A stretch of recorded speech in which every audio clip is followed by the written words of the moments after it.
There you go. Okay. So, hello everyone, hello, and welcome to Overgrowth Weekly number 72. It is 72. Today is April 29th, 2012, and I am Lucas Orsorn. And I'm Anton Real. Hey guys, how's it going? And today, we have a very nice alpha for you guys. A very nice alpha show off. At last, some very cool changes have been coming to the game, and we're going to show them off to you. So let's take a look at this one. Let's jump right in. Okay. Nice. Okay. Yeah. So the biggest, or well, there are a lot of big changes here, but the thing that I'm going to show off in the beginning here, as you can see, is that you can like sheath weapons and stuff like that. So you have scabbards, and you can dual wield as well. Both. Yeah. Very cool stuff. Very cool things. Yes. They're both very, you can feel that they're not done, but man, I love them. Yeah, they're just so cool. I mean, I didn't think that he was going to put the dual wielding in the game, actually. I didn't think he was going to do that, but he did.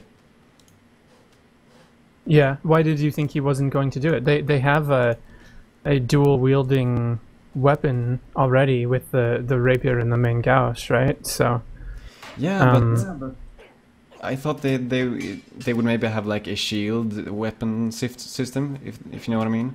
So they would have like a shield system or something like that, but you couldn't hold like two of the same weapon or like two swords or anything like that.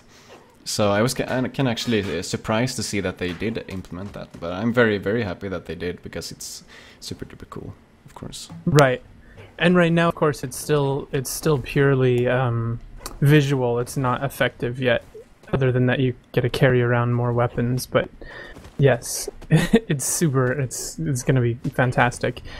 And I can't wait to see some cool dual wielding blocks and strikes and animation. Maybe what's it called? Disarming as well. Yeah, that would be Should be nice. fun. Yeah. And of course, as you can see in the video right now, they also implemented this. David implemented this block that you can do from when you're ragdolled, and that's just so cool. I love that. It's a great feature. It's hard to pull off. The timing is very tricky, and I'm not totally sure what I think about the idea that it makes you stand up, but it is a fun effect for sure. Mm-hmm. I love the idea that it makes you stand up. It makes you feel like a freaking badass. I mean, yeah, it's just the coolest way ever to stand up. It feels like something that would definitely happen in something like, a samurai movie or something like that, something like a cool action movie, and I didn't think about it, but when couldn't you imagine like Jackie Chan doing that? Isn't that such a Jackie Chan thing to do? Perhaps. I guess so. And definitely this game is all about the cinematic combat, so yeah. Exactly. It's going to be pretty epic. And I've been practicing a bit with it, and it's okay easy to pull off, but it's kind of, and I can kind of hear myself sometimes from you. Okay. Like echoing. I'll switch as soon as I'm no longer on the screen. I'll switch. All right. What I was going to say. To pull it off. Yeah, to pull it off. Yeah, it's actually it's easy to get used to it because you're used to blocking like normally you press right click. The thing that makes it hard to pull off, in my opinion, is that you never know when your opponent is going to attack, and if it seems like you cannot do it when you're standing up. So you have kind of a moment where you can't do anything while you're like standing up, and you don't get to control yourself when you stand up. So it's like, if you want to try doing the block, and he doesn't attack when you want him to attack, and you automatically stand up, then you're at a like huge disadvantage if he does attack you while you're standing up. Exactly. So that's kind of annoying, but you don't need to do this. I mean, you can just not do it if you don't like doing it. But I feel like a total cool guy when I do it, so I'm gonna keep doing it as much as possible. That's cool. Yeah, I think it's a fun feature, and I think it's a fun way to work. So to play, I should say. Yeah. So yeah. And we're going to be taking a look at some scabbard dueling. later on in the video as well. So it should be some pretty cool stuff. Nice. So that is this week's alpha. That's this week's alpha. Let's move on to the community segment real quick, and I'm going to let you put on your headphones, Anton. So Okay. first up in the community segment, as usual, is the fan art watch. So let's dive right in there. So it's a very white fan art watch this week, as you can see. Lots of very uncolored images. But if we take a look here, we have Steel Raven 7 in the top left with a bloody turner. In the bottom left, we have Play Retarder. I guess that's a nickname. I'm not sure if I'm pronouncing that correctly, but I think that's right. And I'm not sure what that fox is doing, but it's a fox anyway. Looking pretty cool. Yeah. I like the fox. Yeah, he's nice. In the bottom we have XXRaz3XX. And he made this kind of scribbly drawing, but I like the style of it. Like I like the feeling of it. It's very nice.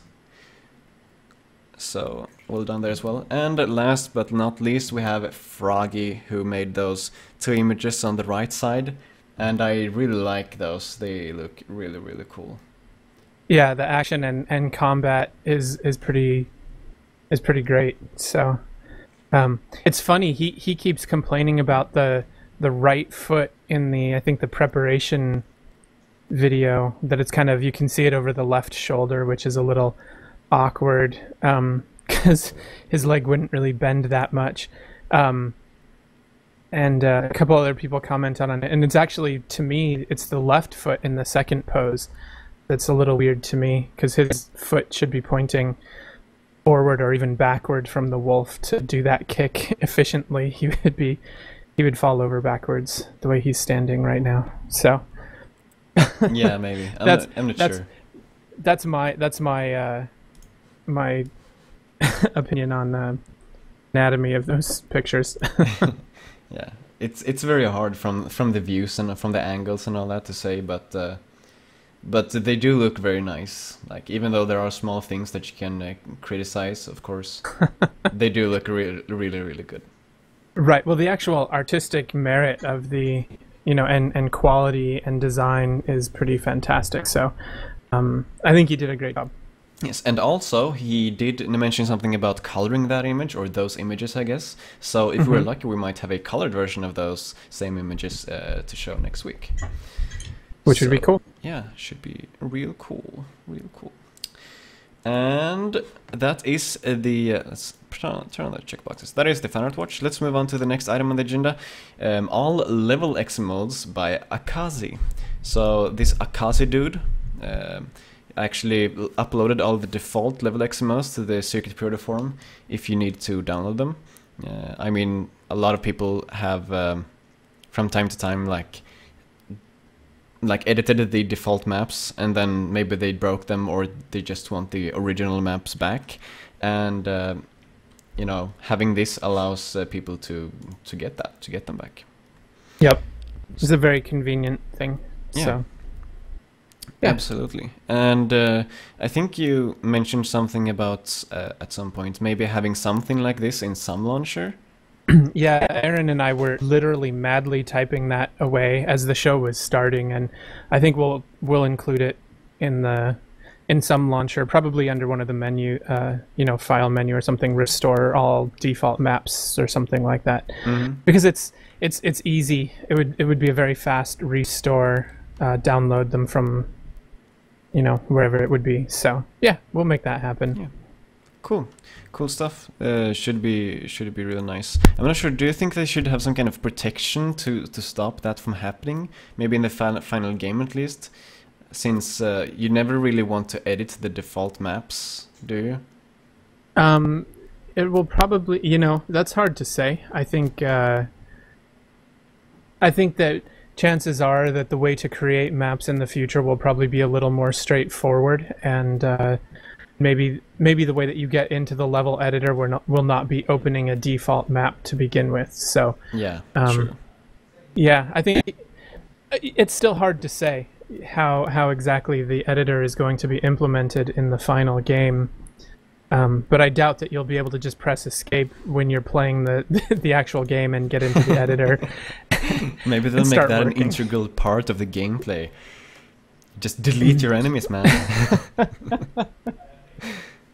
Yes, it sounds like a joke that Jonathan Blow made while I was hanging out with him and John at E3 this last year, and on his new game, The Witness. It's a very puzzle based idea, puzzle based game, but he's decided to monetize it, and so you can actually pay him more money than the game is worth to have all the puzzles solved for you. Oh, really? No, not really. Sounds like fun. Exactly. Well, anyway, he could sell it like a movie, couldn't he? Just like record the whole playthrough and then just sell that or something. I don't know. Yeah, The Witness of the movie. I'm sure it will make for a great feature film to watch. Yes, I think so too. But yeah, what were we talking about? Oh right, pressing escape to go into edit mode. Yeah, I'm thinking they will probably have some kind of protection against that, like you say, and they will. I mean, they almost have to have some kind of protection for the default levels. It feels like, at least to me. I guess not though. I mean, as long as you can't like accidentally save over them or something like that, I guess it's fine. I don't know. Yeah, it's hard to say. Yeah, it really is. But in any case, I'm sure David will come up with something really smart to David will figure out. He'll figure it out. It'll work out. And the next up, we have a weapon in the community segment, and it's the, how's that pronounced? Brass Rapier. Mm-hmm. Nice, I know English. By Steelraven 7. Yes. It's true, man. I know English. So Steelraven 7 made this really cool brass rapier. Let's actually take a look at that once more. He always makes these nice images. 3D rendering. With movement. Yes, GIFs, man. And yeah, as you can see, this weapon is quite detailed. Looks actually very nice. And what I had to say about this is, like, of course, this is a really nice weapon, of course. And we're going to take a look at that map a bit later on as well. I'll talk a little bit about it. But yeah, this weapon, it looks really great. He did a really good job at it. But the thing that I want to, like, the thing I want to encourage him to do, Steelraven, I want to encourage you and all the other people who make weapons as well, because I see this is a problem for a lot of people. That, for example, the materials or like the sharpness maps don't seem to, I don't know if they're there at all or if they're just not good enough, but it seems like they do not actually work, like the sharpness map. And a lot of times, like, the weight of the weapons is off, that you can also change, and like the central point of the weapon, I know you can change that as well. Sometimes they kind of move weirdly, and sometimes I don't think they even have a proper, like, hitbox of the weapons. And this is not specifically just for this weapon. This is for many weapons that people have made. So I want to kind of encourage people to think a bit more about the weapons, like what you can do with it, to make sure that you actually incorporate everything that you can do with a weapon in your weapon. Because this weapon, for instance, it looks really great and it's fun to play with, but it can't stick in the ground, like something like that. And it's so easy to add that, sticking to the ground. So I don't know, maybe someone should make a tutorial about how to make weapons and that people can reference or something, because I don't think there is a really good one out there, or maybe I've just missed it or forgot about it. No, I don't think there is a good tutorial on that yet. Especially everything, like you said, like the sharpness maps and the like the weight. Yeah, the weight balance, and yeah, I think that you're right. I think that those could be very useful. Yeah. So if there is someone out there who does know about these things and how they work and how you should use them, then you should make a tutorial about it, so people can learn from it. Otherwise, I guess I will kind of make a tutorial about it at some point. You might have noticed that, like, the tutorial thing, the tutorial part of Overgrowth Weekly kind of just silently disappeared from the agenda. Don't know what happened to it, man. No, but yeah, I just figured I don't really have enough time to do it on a regular basis. So instead, I'm just gonna throw them in there when I have time instead, like small surprises for you guys. But as I've said before, I am going to keep making tutorials. But if anyone knows these things, you know, about the weight of the weapons and things like that, go ahead and make a tutorial, man. Everyone will be very happy. You'll be helping a lot of people, I think. Yeah, I don't think anyone has made. I'm not entirely sure that anyone has made a weapon at all that utilizes all of those. Any custom weapons, anyway. Yeah, I think so too. The closest that I know of is I know that Johannes put sharpness map on his disc. You know, because that'll stick in the ground. But I'm not sure if any of the other custom weapons have a fully working sharpness map and weight map to them. I don't think so either. I've tried a lot of weapons, and it seems like all weapons seem to be missing at least the sharpness maps, almost every weapon. But yeah, so hopefully we will see. Like, now you guys know about this list, and you can like check out some stuff about it and maybe, you know, experiment a bit with it. But yeah, anyway, C7 made a brass rapier, and it's a pretty damn cool weapon. So you should totally check it out, even if it doesn't have a sharpness map. It still looks pretty. Yeah, it still looks pretty, for sure. So next we have the community side note segment. Let's jump in. So I need to pull that in there. Bam.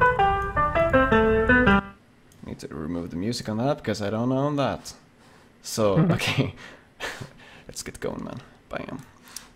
So, yeah. The video you're watching right now is created by Zed on the forums. And he made it to show off some scabbard dueling. So we're going to be enjoying that while we take a look at the community side notes for this week. Nice. So, as usual, Last has updated his blood mod to work with the latest alpha. Yeah, great mod by Last. And he also updated his object browser tab mod, adding the 6 new rocks from the latest alpha, as well as 2 new scabbard objects. Yeah, I actually used his mod because Anton, you of course updated your main menu mod to support the new updates as well from Last. Correct. And I actually used his O2 mod to spawn the very weapons that I used in the alpha video demonstration. Nice. How cool isn't that? Nah, seriously though, that's the only tab I use whenever I spawn anything, because I know everything is there. So very, very good mod. If you don't have it yet, you should download some launcher and you know, download the main menu mod. And you'll have a tab with all the things in Overgrowth. Yeah, convenient. Very, very convenient. And SamJB, 1992, as he calls himself, who made the tribal weapon pack and Fight in the Hills that we talked about, I think it was last week. Yeah, he created a script mod this week that adds a fire shield that you can activate by pressing a key on your keyboard. And when it's on, any enemies that get too close will simply die. Which, you know, it's cool. He's playing with kind of what they're called particle effects and things like that. So it's pretty cool. But unfortunately, it seems it's not working properly for me. I can't get it to work. But hopefully, he will get that to work quite soon. Right. Yeah, I'm sure he will. There seems to be, you know. I think we just need to sort of make sure that people understand all the files that they need to do when they package up mods are there, and maybe at some point we'll give you know, for some utilities we're talking about creating like a folder structure that you can download, and it's like, here's where everything needs to go. Make sure you have this entire folder structure, and that might help just make sure that everything that needs to get transferred really does, and that it's in the right place. So yeah. Yeah, I feel like we've been feeling a lot of that as of late.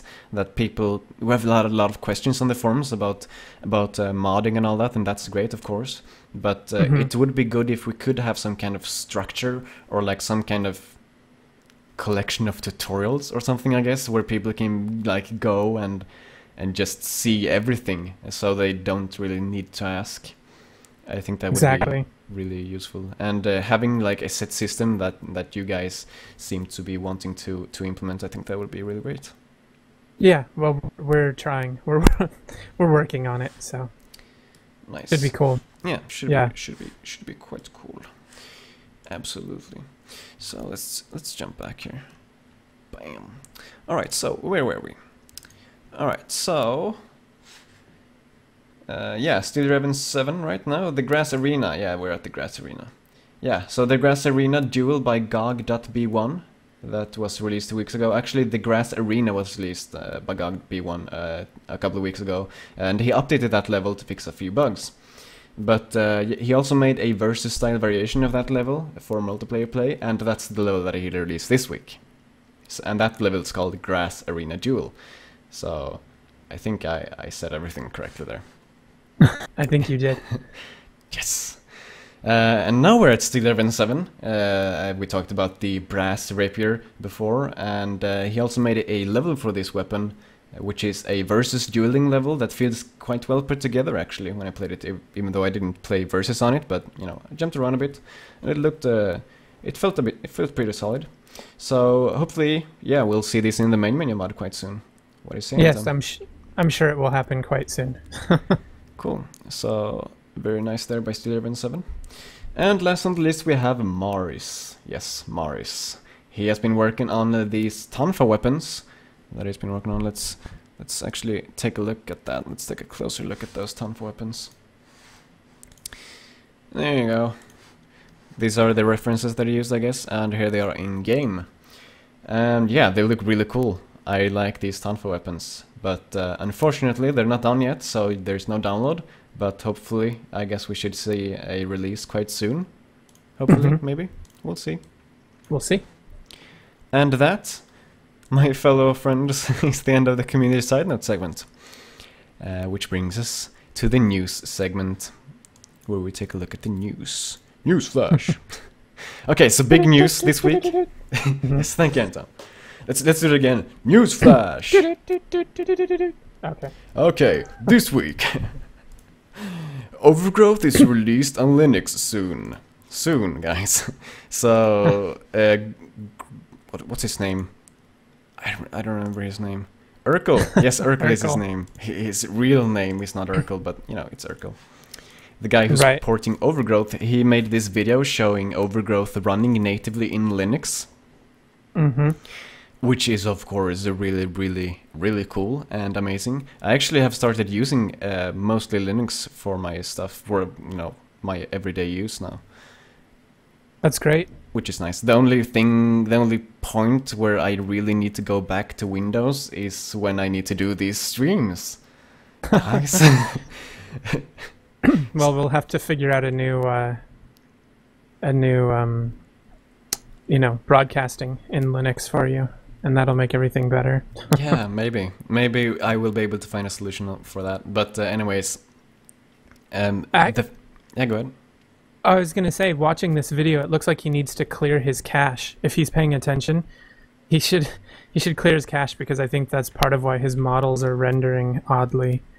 I don't know if he does it often enough, but yeah, I've definitely seen that before, and you should, you know, once it's been cached, it will keep doing that even if you're re-rendering it correctly. So if someone wants to mention that to him. Yeah, we should probably do that. I don't know where to get this guy. Yeah, I don't think he's in the IRC that often. I think he's been there like once or twice, but I haven't seen a lot of him in general. I'll probably post in that forum thread now that I saw that. I mean, I watched the video before because I'm very excited for it to be running in Linux, but for some reason I wasn't paying enough attention. So yeah. So yeah, we'll see what happens. Yeah, I'm sure he'll figure it out. I'm sure it'll be solved quite soon. All the problems in the port, and as you saw in the video, it's obviously working right now. I mean, it's playable, fully playable, even though there are probably a lot of bugs. But you know, really, really exciting stuff. It's working. It's in Linux, man. And the good news about that is that once he has finished doing his port, David will be able to update the game, and from there on out, we should have, you know, all three platforms being developed simultaneously, which was always the plan. And it's sad that it's taken 3.5 years to get to this point. But yeah, it's gonna be good. Yeah, it's gonna be real good. Really, really looking forward to that. So we'll be keeping an eye on the developments of that. We'll be keeping an eye, seeing if Urkel releases it quite soon. We'll see. Hopefully he will. Yeah, Linux. Overgrowth is coming, man. Overgrowth is coming. And lastly, on the news segment, we have a tweet about a weapon shuffling animation. So let's jump over to that. Bam. So, added an animation for passing weapons from one hand to the other. Not sure how much weapon shuffling should be manual and how much AI. So, weapon shuffling, of course, changing the hands in which you're holding weapons and such things. You're kind of doing it now, except your weapon is kind of teleporting from your hand, from one hand to another. So that's kind of weird. But yeah, what do you think? How much weapon shuffling should be manual and how much should be automatic? Have you thought anything about that, Anton? Yeah, I'm not sure how much weapon shuffling I think there should be in the game. I know that he created the game so that you can, sort of play ambidextrously, or at least your character plays ambidextrously. But, you don't, for the majority of people that train with a weapon, unless it's a two-handed weapon, you don't often switch back and forth, left hand to right hand, too often. Although, there are times when it's useful, but I think that it should not be something that you really do very often. So I guess I would lean more towards it being a manual thing, where it's like, okay, I want to take the time to switch, and not let that be up to the AI. Yeah, we have Graingert in the chat here. It's just 12% AI. I don't know. Do you think that's too much or too little there? Maybe 11%. I don't know. Yeah, he says maybe up to a maximum of 14.6% AI. I think that's actually a pretty good level, all things considered. But yeah, seriously though, I'm not sure how much weapon shuffling should be there either. But I think like, the reason that you would want to do weapon shuffling is because of the dual wielding system, right? Because yes. How would you know which weapon would you'd be doing what with? Because you might want to like switch weapons, and then so you know which weapon you'll be throwing or which weapon you will be putting down and things like that. Right. But yes, and in those terms, I think it should be 100% manual at that point. Yeah, exactly. I think so too. Or if he could make it, I guess it almost has to be manual, like in some way almost. Or you'll be looking very stupid when you're like crouching at the ground and you're like dropping one weapon, changing automatically the weapon to the other hand, and picking up the other weapon or something like that. Like if it's kind of semi-automatically, but that would just be silly. Like why would you? Like, or if you're trying to pick up two weapons that are next to each other and you pick one up and you're like, oh, I want that in my weak hand, and switch to my strong hand and all that kind of stuff. So yeah. Yes. It's hard. It's hard. Offhand. When we had like a course in school a while ago, like the first course we did, which was a game design course or game development course. We designed a game, and we had like dual wielding weapon system in there, but we had a pretty advanced like controls. So you had like an Xbox controller, and then you would control like the left hand with like the left shoulder buttons and the right with the right one, and then we had like a system where you could like change our hands for the weapons and all that, and it seemed to work fine for us. But for a game like Overgrowth, where you're not supposed to have a lot of buttons and weapons, of course you're gonna have a lot of weapons, but not a lot of buttons. It feels like you kind of want it to be as automatic as possible. It feels like kind of against the philosophy of the game, if that makes sense, to have a weapon that's just, change hands with your weapons, or like change the weapon hand. For sure.